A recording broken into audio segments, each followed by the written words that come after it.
In this episode of The Frieze, we'll talk about the Yankees' historic 121 win pace. Can they break the single season win record? Plus, Anthony Rizzo is the perfect fit for this team, and Brian Cashman deserves a lot of credit for the moves he's been making. Next, we'll do a farm report and then listen to your viewer voicemails, all starting now. I'm Derek, and this is The Frieze. Good afternoon. How do y'all like that? Swing and a miss on 2-2. Swing and a miss.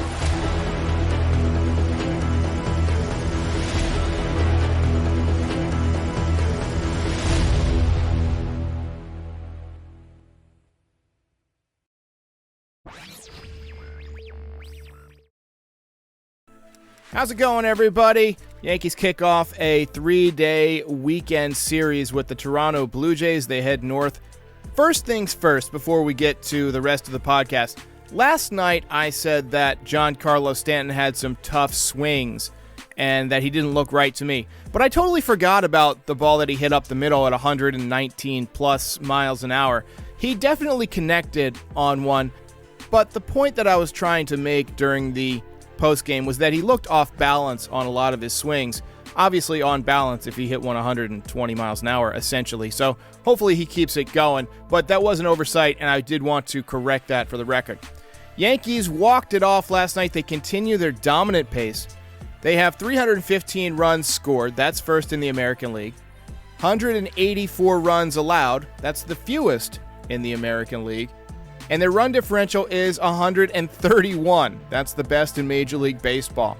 They're 47-16. That puts them on a pace for 120.8 wins. So we're going to round up and say they're on pace for 121 wins.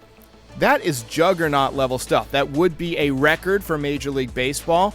The Yankees in 1998 won 114 games during the regular season, and then they won 11 more during the playoffs to take their total up to 125.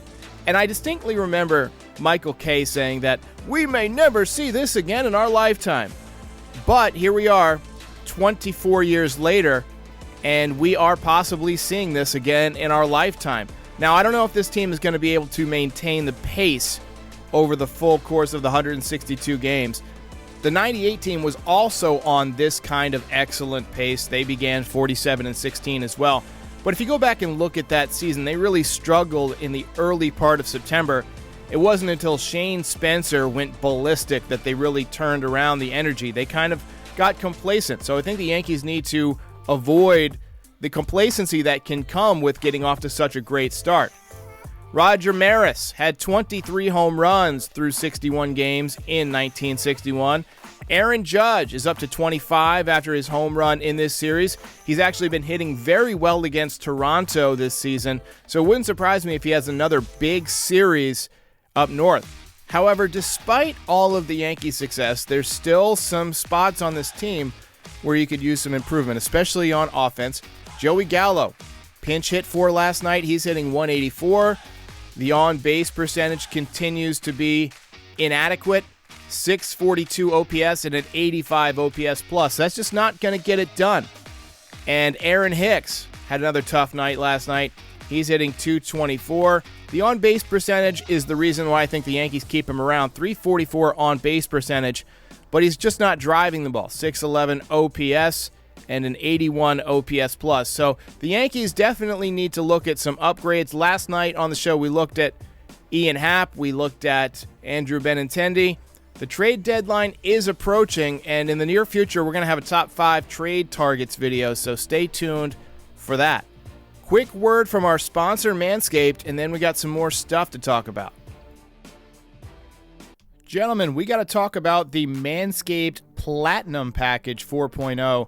It is the one-stop shop for the man who deserves it all, and it comes with a whole bunch of stuff. You got the Lawnmower 4.0 trimmer. You guys know all about that. The Weed Whacker ear and nose hair trimmer. That's a fantastic tool that every guy can use. The Ultra Premium Body Wash. I actually have some of this stuff. It smells really good. Same with the 2-in-1 shampoo plus conditioner. But my favorite part of this package is the boxer shorts. These are the most comfortable boxer shorts I've ever worn. and I think you'll like them too. They're very light, very flexible, and they'll keep your boys dry. Visit manscaped.com and use the code NYY Recaps, that's all one word, and you will get 20% off and free shipping on your order of the Platinum Package 4.0, the best deal yet, and your balls will thank you. All right, well, the Yankees will head true north to take on the Toronto Blue Jays, who are 37-26 this year. They've scored 288 runs. They've allowed 252 runs. As expected, the bulk of their production has come from Vladimir Guerrero Jr. He leads the team with 16 home runs and with 39 RBIs. He's got an .864 OPS.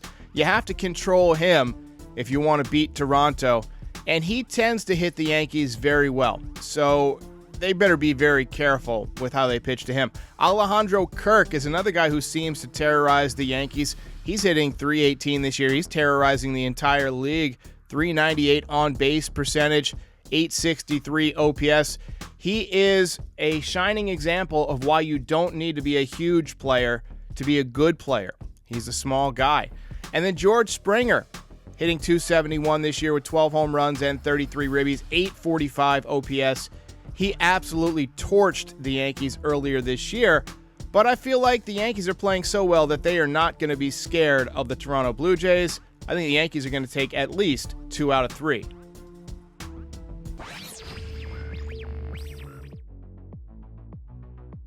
All right, we got to talk about last night's walk-off hero, Anthony Rizzo. See the replay here, just going over the right field wall. Big walk-off jack, his 16th home run of the year. He's got 43 RBIs. Last year, he only had 22 home runs in total for the entire season. He looks like he's going to be a lock to pass that. And Rizzo's OPS plus is sitting at 130, which is mostly aligned with how he was doing in those great years with the Cubs. In 2016, the year they won the World Series, his OPS plus was 143. The following year, it was 131, and then 124, and then 139. If you average those out, it comes to 134 roughly. So he's not far behind the pace of his prime year. And look, I'm not afraid to admit when I was wrong. I wanted the Yankees to go out and get Matt Olson this winter, but looking at his numbers, he's got a 116 OPS plus, just 8 home runs. He's hitting .248, so he's hitting for a little bit of a higher average. Got a .347 on base percentage. But Anthony Rizzo has been just incredible for the Yankees, and he didn't cost you any prospects to pick up, and he signed to a much shorter deal, which gives you some flexibility if you want to transition one of these minor league hitters, somebody like Austin Wells, who's having a really good offensive year but is not known as a great defensive catcher. If you want to transition him to become a first baseman and take over in a couple of years, that's possible because you're not committed long-term to a big contract, and you've left room in the budget to go ahead and sign Aaron Judge if that's what you choose to do. But right now, we have to be nothing less than completely satisfied with what Anthony Rizzo has given us this year. He's been clutch. His swing is built for Yankee Stadium. He shortens up in tight situations and picks up a lot of key RBIs. He's a leader. He's mentoring Aaron Judge as a leader, who was already a great leader, by the way. So congratulations to Anthony Rizzo, once again coming up clutch in last night's game.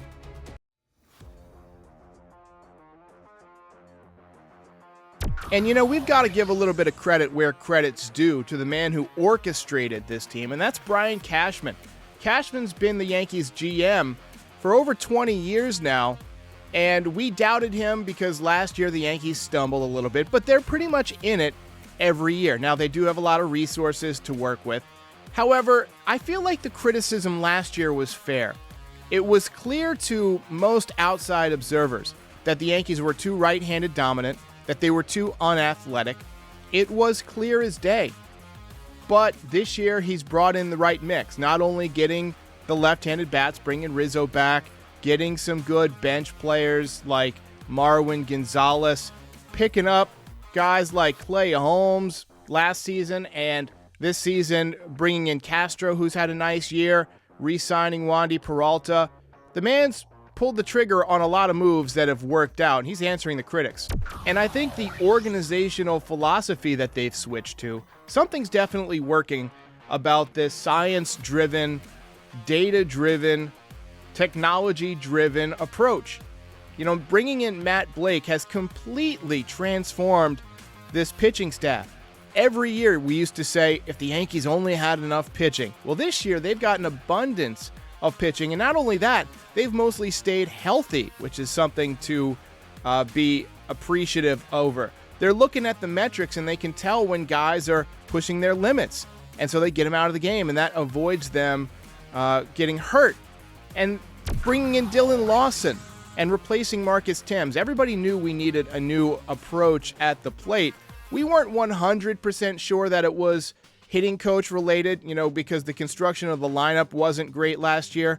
But I just think the combination of slightly better lineup construction and whatever hitting philosophy Dylan Lawson is using is just working out in spades right now. All right, so before we get started with the farm report, I wanted to make clear, because we always get comments about how disappointing these numbers are, that the point of the minor leagues is for guys to develop and improve. So while the numbers are worth looking at, what's more important is seeing those numbers get better over time, and we saw that from a lot of Yankees prospects over the last few weeks. Jason Dominguez's average has ticked up, his OPS has ticked up almost to 800, and he's got 11 stolen bases on the year. Anthony Volpe had a pretty good week. He's up to almost 230, but he was hitting about 170 for most of the season. And you see the stolen bases. He's been very aggressive on the bases, and when he runs, he's usually safe. Oswald Peraza also ticking up with the average. He's raised his average over 10 points since the last time we spoke about him. Again, running the bases very well. 14 swipes so far this year. 6 home runs.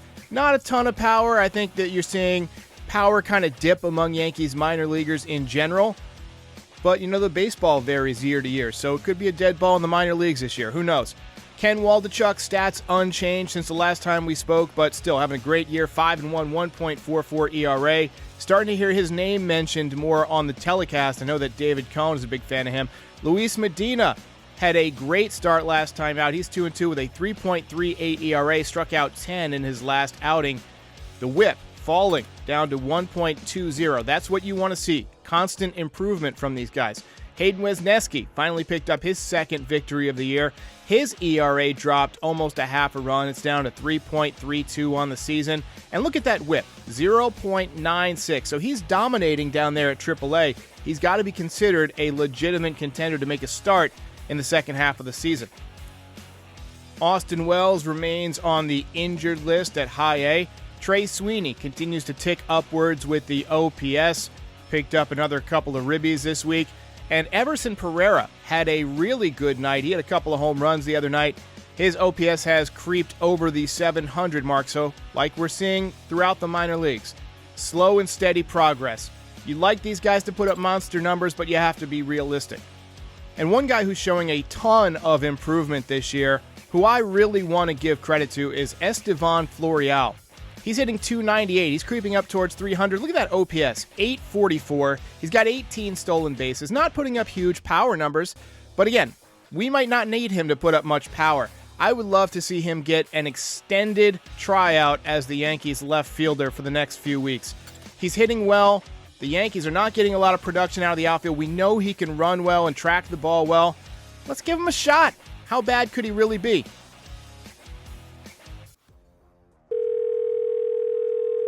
I just wanted to know, I know you've mentioned some possible trade options in Andrew Benintendi, but I wanted to know if there was another dark horse that you would like to, or that you would like to see the Yankees maybe go after. Maybe an outfielder, because I got to tell you, man, I mean, I think Joey Gallo's a great clubhouse guy. I think he's a great presence in the clubhouse, but he's home run or bust, man, and he's painfully, it's hard to watch him play.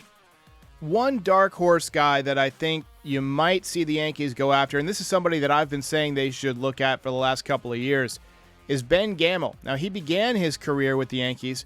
He's currently with the Pittsburgh Pirates. He's only hitting 257, but he's got a 350 on-base percentage, 3 home runs, 17 ribbies, 3 stolen bases. His expected batting average is in the 92nd percentile, and he doesn't chase. His chase rate's in the 90th percentile. Now, he's not a great outfielder if you look at outs above average or outfielder jump, but he's got great sprint speed. He's in the 70th percentile. So maybe you could coach him to be a little bit better or position him a little bit better. I think Ben Gamel is somebody the Yankees should look at, just 30 years old. Hey, it's John from upstate New York. You know, watching the Yankees, they're doing great. You know, there's not much to complain about, but you look at Stanton in the outfield. That's something that concerns me personally. I hear you. He definitely hasn't looked as great in the outfield over the past several weeks. I mean, we've seen him struggle with some balls that were near the wall. We saw him struggle on a ball that was kind of tailing into foul territory the other night. He's still got a great arm out there, but he just doesn't have the range, and you always worry about his health. He almost collided with Judge the other night. That would have been a cataclysmic event, not only for the Yankees, but possibly for humanity. However, I think the Yankees are forced to put him out there because right now Judge has to play center field. He tends to DH when Gallo's in the outfield. Gallo and Hicks are just causing so many problems for this team. I think if you just get rid of both of them and figure out some other ways to organize your outfield to give Giancarlo, enough games in the outfield to where he doesn't feel out of rhythm, but not enough to where he's killing you out there. It's a very special place in your heart when Higgy hits that home run. We've been waiting for it. He's been waiting for it. And I'm so glad to see it come. As always, feel free to make your voice heard. Call in to 718-899-1068. Better call in. It is always good to hear from you. I do voicemails whenever I do a pregame or whenever I do an episode of The Frieze. So call in and make your voice heard. Speak clearly. Turn your backgrounds down.